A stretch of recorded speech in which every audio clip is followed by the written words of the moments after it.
ಬಿಸಿಬೇಳೆಬಾತ್ ಕೆಲವೊಬ್ರಿಗೆ ತುಂಬಾ ಇಷ್ಟ, ಕೆಲವೊಬ್ಬರು ತಿನ್ನೋದೇ ಇಲ್ಲ.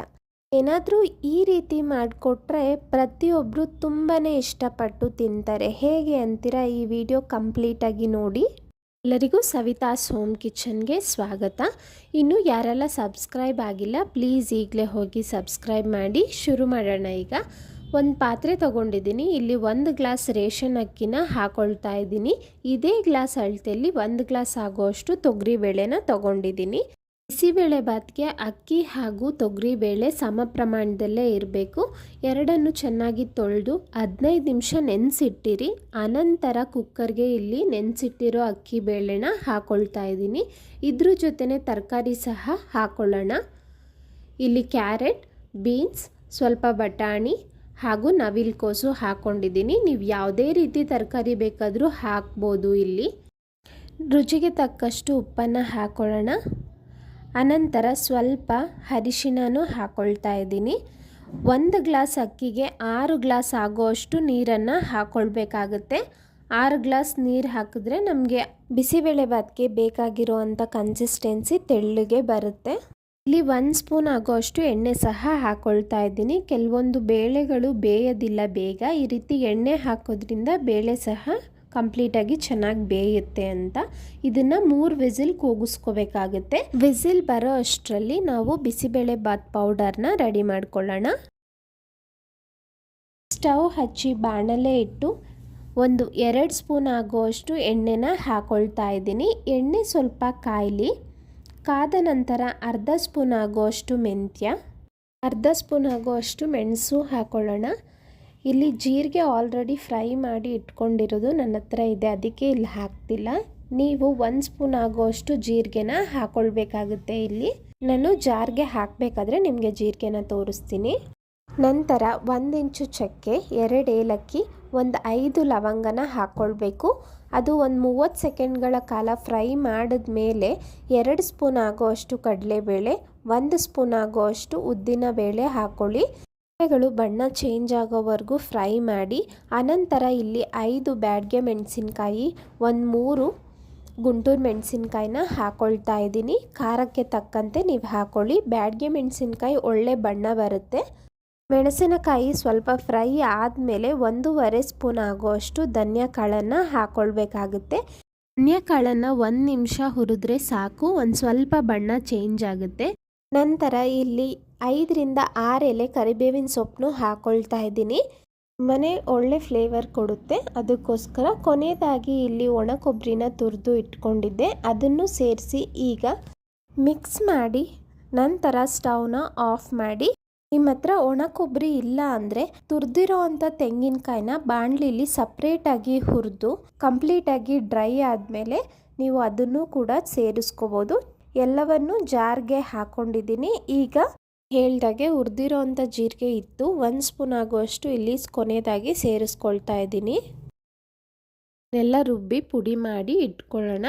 ಈ ರೀತಿ ಮನೆಯಲ್ಲೇ ಫ್ರೆಶ್ ಆಗಿ ಪುಡಿ ಮಾಡೋದ್ರಿಂದ ಬಿಸಿಬೇಳೆಬಾತ್ ರುಚಿ ತುಂಬಾ ಚೆನ್ನಾಗಿರುತ್ತೆ, ಎಲ್ರಿಗೂ ಇಷ್ಟ ಆಗುತ್ತೆ. ಅಂಗಡಿ ಪುಡಿ ತರೋದಕ್ಕಿಂತ ಈ ರೀತಿ ಒಂದ್ಸಲ ಪುಡಿ ಮಾಡಿ ಸ್ಟೋರ್ ಮಾಡಿ ಇಟ್ಕೊಬಿಟ್ರೆ ಯಾವಾಗ ಬೇಕೋ ಆಗ ಮಾಡ್ಕೋಬೋದು. ಈಗ ಬಿಸಿಬೇಳೆಬಾತ್ ಪೌಡರ್ ರೆಡಿ ಇದೆ. ಈಗ ರೆಡಿ ಮಾಡಿರೋ ಅಂಥ ಪೌಡರ್ 2 ಟೈಮ್ಸ್ಗೆ ಆಗುತ್ತೆ. 6 ಸ್ಪೂನ್ ಅಷ್ಟಿದೆ. ಈಗ ಮಾಡಬೇಕಾದ್ರೆ 3 ಸ್ಪೂನಷ್ಟು ಸಾಕಾಗುತ್ತೆ. ಈಗ ಸ್ಟವ್ ಹಚ್ಚಿ ಒಂದು ಬಾಣಲೆ ಇಟ್ಟು ಸ್ವಲ್ಪ ಎಣ್ಣೆಗೆ ಅರ್ಧ ಸ್ಪೂನಷ್ಟು ಸಾಸಿವೆ ಹಾಕ್ಕೊಳ್ತಾ ಇದ್ದೀನಿ. 4-5 ಎಸಳು ಬೆಳ್ಳುಳ್ಳಿ ಹಾಗೂ 1 ಇಂಚ್ ಆಗೋಷ್ಟು ಶುಂಠಿನ ಸಣ್ಣದಾಗಿ ಕಟ್ ಮಾಡಿ ಸೇರಿಸ್ಕೊಳ್ಳಿ ಅಥವಾ ಜಜ್ಜಿ ಸೇರಿಸ್ಕೋಬೋದು. ನಂತರ ಇಲ್ಲಿ 10 ಗೋಡಂಬಿ ಹಾಕ್ಕೊಂಡಿದ್ದೀನಿ. ನೀವು ಹೆಚ್ಚಿಗೆ ಬೇಕಾದರೂ ಸೇರಿಸ್ಕೋಬೋದು. ಗೋಡಂಬಿ ಸ್ವಲ್ಪ ಬಣ್ಣ ಚೇಂಜ್ ಆಗೋವರೆಗೂ ಫ್ರೈ ಮಾಡಬೇಕು. ಹಾಗೆ ಸ್ವಲ್ಪ ಕರಿಬೇವು ಹಾಕ್ಕೊಳ್ಳಿ. ನಂತರ 1 ಕಪ್ ಆಗೋಷ್ಟು ಈರುಳ್ಳಿನ ಹಾಕ್ಕೊಂಡಿದ್ದೀನಿ. ಈರುಳ್ಳಿ ಬೇಡ ಅನ್ನೋರು ಸ್ಕಿಪ್ ಮಾಡ್ಬೋದು. ಈರುಳ್ಳಿ ಎಲ್ಲ ಒಂಚೂರು ಫ್ರೈ ಆಗಿದೆ. ಈಗ ನಾನಿಲ್ಲಿ 1 ಕಪ್ ಆಗೋಷ್ಟು ಹಸಿ ಬಟಾಣಿ ಸೇರಿಸ್ಕೊಳ್ತಾ ಇದ್ದೀನಿ ಒಗ್ಗರಣೆಗೆ. ನೀವೇನಾದರೂ ಒಣ ಬಟಾಣಿ ತೊಗೊಂಡ್ರೆ ಅದನ್ನು ಕುಕ್ಕರಲ್ಲೇ ತರಕಾರಿ ಅನ್ನದ ಜೊತೆ ಬೇಯಿಸ್ಕೋಬೇಕಾಗುತ್ತೆ. ನಂತರ ಇಲ್ಲಿ ನಾನು 1 ದೊಡ್ಡ ಟೊಮೆಟೊನ ಕಟ್ ಮಾಡಿ ಹಾಕ್ಕೊಳ್ತಾ ಇದ್ದೀನಿ. ಇದನ್ನು 1 ರಿಂದ 2 ನಿಮಿಷ ಸ್ವಲ್ಪ ಸಾಫ್ಟ್ ಆಗೋವರೆಗೂ ಫ್ರೈ ಮಾಡಿ. ಟೊಮೆಟೊ ಎಲ್ಲ ಒಂಚೂರು ಸಾಫ್ಟ್ ಆದ ನಂತರ ಇಲ್ಲಿ 1 ಕಪ್ ಆಗುವಷ್ಟು ಕ್ಯಾಪ್ಸಿಕಮ್ನ ಹಾಕ್ತಾಯಿದ್ದೀನಿ. ಕ್ಯಾಪ್ಸಿಕಮ್ ಮೊದಲೇ ಹಾಕ್ಬಿಟ್ರೆ ನಮಗೆ ಕಂಪ್ಲೀಟ್ ಸಾಫ್ಟ್ ಆಗಿಬಿಡುತ್ತೆ. ಅದಕ್ಕೋಸ್ಕರ ಟೊಮೆಟೊ ಎಲ್ಲ ಸಾಫ್ಟ್ ಆದಮೇಲೆ ಕೊನೆಯದಾಗಿ ಕ್ಯಾಪ್ಸಿಕಮ್ ಹಾಕೋಬೇಕು.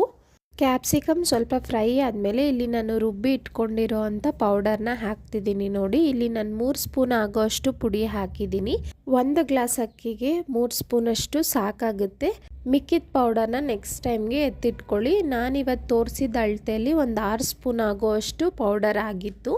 ಈ ಪೌಡರ್ ಎಲ್ಲ ಚೆನ್ನಾಗಿ ಮಿಕ್ಸ್ ಮಾಡಿದ ನಂತರ ನಿಂಬೆಹಣ್ಣಿನ ಗಾತ್ರದ ಹುಣಸೆ ಹಣ್ಣನ್ನು ನೀರಲ್ಲಿ ಕಲಸಿ ಇಟ್ಕೊಂಡಿದ್ದೆ. ಆ ನೀರನ್ನು ಸೇರಿಸ್ಕೊಳ್ತಾ ಇದ್ದೀನಿ. ಹಾಗೆ ಒಂದು ಸ್ವಲ್ಪ ಬೆಲ್ಲ, ಒಂದು ನೆಲ್ಲಿಕಾಯಿ ಗಾತ್ರದಷ್ಟು ಬೆಲ್ಲನ ತಗೊಂಡು ಹಾಕ್ಕೊಂಡಿದ್ದೀನಿ. ಎಲ್ಲವನ್ನು ಚೆನ್ನಾಗಿ ಮಿಕ್ಸ್ ಮಾಡಿ ರುಚಿಗೆ ತಕ್ಕಷ್ಟು ಒಂದು ಸ್ವಲ್ಪ ಉಪ್ಪು ನೋಡ್ಕೊಂಡು ಹಾಕ್ಕೊಳ್ಳಿ. ಯಾಕೆಂದರೆ ಅನ್ನಕ್ಕೆ ತರಕಾರಿಗೆಲ್ಲ ನಾವು ಹಾಕಿದ್ದೀವಿ ಆಲ್ರೆಡಿ. ಈಗ ಇದು ರೆಡಿ ಇದೆ. ಇದನ್ನು ಸ್ಟವ್ ಆಫ್ ಮಾಡ್ಕೊಳ್ಳಿ. ಇಲ್ಲಿ 3 ವಿಸಿಲ್ ಬಂದಿತ್ತು. ಕುಕ್ಕರ್ ಎಲ್ಲ ತಣ್ಣಗಾದ ನಂತರ ಓಪನ್ ಮಾಡಿದ್ದೀನಿ. ಅನ್ನ ಹಾಗೂ ಬೇಳೆ ಎಲ್ಲ ಚೆನ್ನಾಗಿ ಸಾಫ್ಟಾಗಿ ಬೆಂದಿದೆ. ತರಕಾರಿ ಸಹ ಬೆಂದಿದೆ. ರೆಡಿ ಮಾಡಿ ಇಟ್ಕೊಂಡಿರೋ ಅಂಥ ಒಗ್ಗರಣೆನ ಇದಕ್ಕೆ ಹಾಕೊಳ್ಳೋಣ. ನೋಡಿ, ಇಲ್ಲಿ ನಾನು ಬಿಸಿನೀರು ಕಾಯಿಸಿ ಇಟ್ಟಿದ್ದೆ. 2 ಗ್ಲಾಸ್ ಆಗೋ ಅಷ್ಟು ನೀರನ್ನ ಹಾಕಿ ನಮಗೆ ಯಾವ ಕನ್ಸಿಸ್ಟೆನ್ಸಿ ಬೇಕೋ ಆ ಕನ್ಸಿಸ್ಟೆನ್ಸಿಗೆ ಸ್ಟವ್ ಮೇಲಿಟ್ಟು ಮಿಕ್ಸ್ ಮಾಡ್ತಾ ಒಂದು 2 ರಿಂದ 3 ನಿಮಿಷ ಬಿಡಬೇಕಾಗುತ್ತೆ. ಯಾವುದೇ ಕಾರಣಕ್ಕೂ ತಣ್ಣೀರು ಯೂಸ್ ಮಾಡಬಾರ್ದು, ನಮಗೆ ಟೇಸ್ಟ್ ಹೋಗ್ಬಿಡುತ್ತೆ. ಬಿಸಿನೀರು ಹಾಕಿ ಮಿಕ್ಸ್ ಮಾಡ್ಕೋಬೇಕು. ನೋಡಿ, ನಾನು ಈ ಕನ್ಸಿಸ್ಟೆನ್ಸಿಗೆ ಮಿಕ್ಸ್ ಮಾಡ್ಕೊಂಡಿದ್ದೀನಿ. ಒಂದು 3 ನಿಮಿಷಗಳ ಕಾಲ ಬಿಟ್ಟರೆ ಇದು ರೆಡಿ ಇರುತ್ತೆ. ಸ್ಟವ್ ಆಫ್ ಮಾಡೋಕ್ಕಿಂತ ಮುಂಚೆ ಒಂದು ಸ್ವಲ್ಪ ಕೊತ್ತಂಬರಿ ಸೊಪ್ಪನ್ನ ಹಾಕಿ 1 ಸ್ಪೂನ್ ಆಗೋಷ್ಟು ತುಪ್ಪನೂ ಹಾಕ್ಕೊಳ್ತಾ ಇದ್ದೀನಿ. ತುಪ್ಪ ಕೊನೆಯದಾಗಿ ಹಾಕೋದ್ರಿಂದ ನಮಗೆ ಆ ಫ್ಲೇವರ್ ತುಂಬ ಚೆನ್ನಾಗಿರುತ್ತೆ. ಎಲ್ಲವನ್ನು ಚೆನ್ನಾಗಿ ಒಂದು ಸಲ ಮಿಕ್ಸ್ ಮಾಡ್ಕೊಳ್ಳಿ. ಸ್ಟವ್ನ ಆಫ್ ಮಾಡಿ ಬಿಸಿಬೇಳೆ ಬಾತ್ ರೆಡಿ ಇದೆ. ನೀವು ಸರ್ವ್ ಮಾಡ್ಬೋದು.